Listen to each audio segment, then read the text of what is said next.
Shalom Adonai, boa noite meus amados irmãos da nossa página Tirando o Véu, Teologia que Liberta. Aqui quem vos fala é o pastor Hélio Marcos, aqui de Recife. E estamos aqui para fazer mais um vídeo, amém? Doutrinário. Vamos falar um pouquinho a respeito do arrebatamento da igreja, como será, como vai acontecer, amém?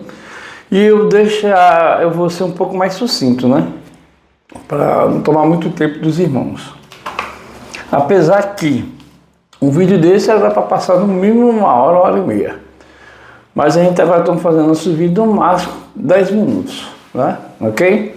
Para não ficar cansativo para os irmãos. A gente está abordando os pontos principais do tema. Primeiro, o arrebatamento da igreja é algo que é descrito na Bíblia, né? Doutrina bíblica. Nós vemos de 1 Tessalonicenses, 1 Coríntios capítulo 15, né? A gente vê o apóstolo Paulo abordando esse tema, quando ele diz que no abrir e fechar de olhos seremos corpos transformados, aqueles que morrerem em Cristo vão ressuscitar primeiro, juntos com ele, subiremos nas nuvens e encontraremos com o Senhor nos ares. Esse é o arrebatamento da igreja, né? Tessalonicenses também fala sobre isso, né? Fala que nós seremos arrebatados, né? E o Senhor virá com a voz do arcanjo, com o som de trombetas, com a voz de Deus, e nós, né, também seremos transformados, ressuscitados aqueles que morreram, e encontraremos com o Senhor e estaremos com Ele para sempre, amém? Então a gente vê também uma promessa que Jesus fez lá em João 14, quando ele diz: não se turbe o vosso coração, credes em Deus e credes também em mim, na casa de meu Pai há muitas moradas, se não fosse assim eu vos teria dito. Irei vos preparar lugar e voltarei para buscar a vós, para onde estiver vós estejais comigo também. Interessante que nós temos duas linhas, né? No caso são três, mas tem duas que são mais debatidas no meio evangélico. A igreja passará pela grande tribulação, sim ou não? Amém? Para mim, a igreja não passará pela grande tribulação. Alguns pontos que eu vou abordar aqui, e também vou falar aqueles que creem após arrebatamento, após, né, a tribulação, que a igreja passará. O pré-tribulacionista, ao qual eu defendo e creio, eu me baseio na passagem quando o Senhor fala em 2 Tessalonicenses a respeito do homem da iniquidade, que é necessário que ele se manifeste, né? Para que depois, né, aquele que impede ele de se manifestar seja tirado, e para que o Senhor envie a operação do erro. Aí eu entendo ali que o apóstolo Paulo está falando da igreja, pelo poder do Espírito Santo atuado através da igreja. Por quê? Eu creio que quem impede do anticristo se manifestar hoje, no nosso tempo, né, na sua plenitude, porque ele já opera hoje, né? O Senhor já falou isso, que o governador desse século é Satanás, ele já governa e ele já opera, né? Mas o ápice, que é quando o anticristo, que é um homem que vai ser possuído, né, por Satanás, e vai haver algo que nunca houve, né, na grande tribulação, né, em termos de trevas, apostasia. Aí o Senhor fala da apostasia, a gente vê que para Deus enviar a operação do erro, é necessário que a igreja seja tirada. Por quê? A igreja é a defensora da verdade, a coluna da verdade na terra é a igreja está aqui pregando o santo e puro evangelho.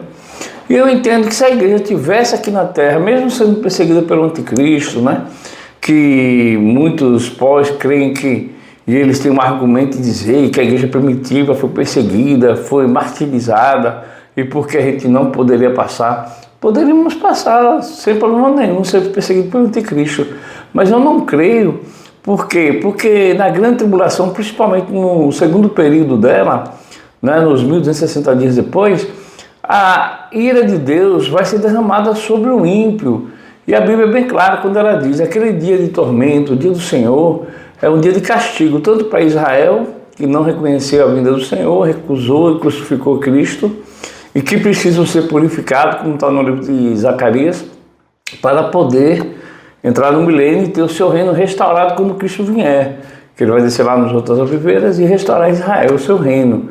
E a correção para o ímpio, o castigo, a ira de Deus é derramada sobre o ímpio. E a igreja é a noiva de Cristo. E nós vemos em 1 Tessalonicenses 1:10, quando o Senhor fala, né, que Ele nos livra da hora, né, da ira, né? Nós não somos destinados para ira. Apocalipse também, capítulo 3, versículo 10, também fala sobre isso, que Deus nos livra da hora, né, de toda a tentação que vai vir sobre o mundo. Entendeu? E outra coisa, eu creio assim como simbolismo judaico, o casamento do noivo e a noiva, aonde o noivo vai com o pai na casa da noiva, paga o dote, vem embora e fica em casa, ali vai construir um lugarzinho, uma puxadinha. E quando tiver tudo organizado, o pai do noivo diz que está pronto para ele buscar a noiva. Só que o amigo vai na frente. Quando ele chega na casa dela, diz que o noivo está vindo e ela sai e encontra com ele no caminho. E eles voltam para a casa dele, ok? O que acontece com a gente? Cristo já veio, já pagou o preço, que é o dote pela noiva, e prometeu voltar para buscar. Ele ia preparar o lugar e voltar. A gente sabe que as festas judaicas, né, os costumes judaicos, eram sombra do que haveria de vir. Tudo se cumpre em Cristo. E a Bíblia também fala, o apóstolo Paulo, em Coríntios, capítulo 3, versículos 15, que haverá um tribunal de Cristo, onde as obras serão julgadas, né, provadas pelo fogo. E o interessante é que naquele versículo fala que mesmo aquelas pessoas que não vão receber galardão, não vão perder a salvação. Quer dizer, é um tribunal para os salvos.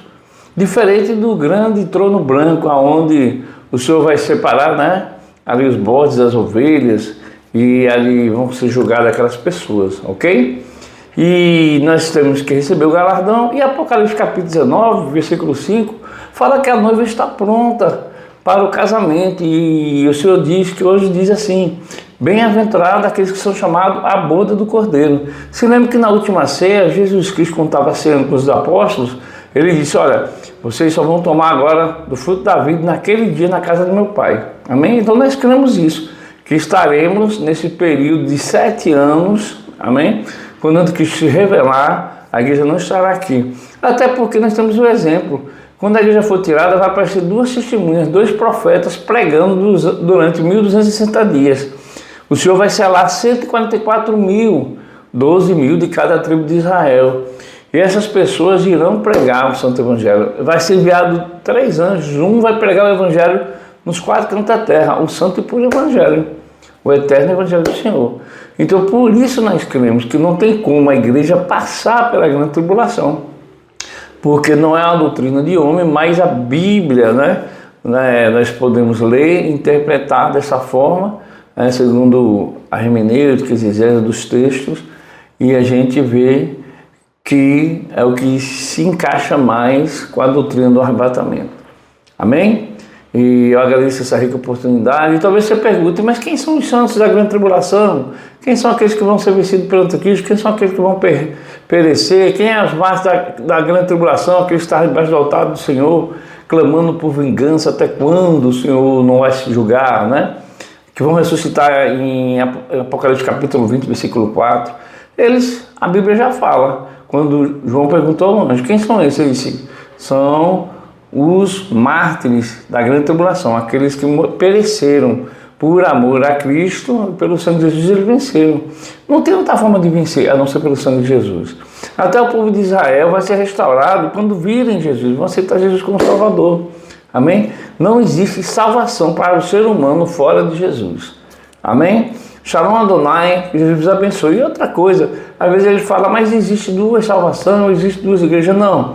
O Antigo Testamento fala dos santos, Abraão, Isaac e Jacó. Eles eram igreja? Não, mas não foram salvos? São salvos. Os mártires são igreja? Não, são salvos. A igreja é a noiva de Cristo. Ela vai ser arrebatada e vai se casar com o Senhor. Os mártires, eles vão ressuscitar e vão reinar durante 1000 anos. É outra classe de pessoas. São salvos? São. Vai ser salvos no trono branco? Vai. A Bíblia fala que aqueles que foram achados no livro da vida são salvos. Aqueles que não são salvos.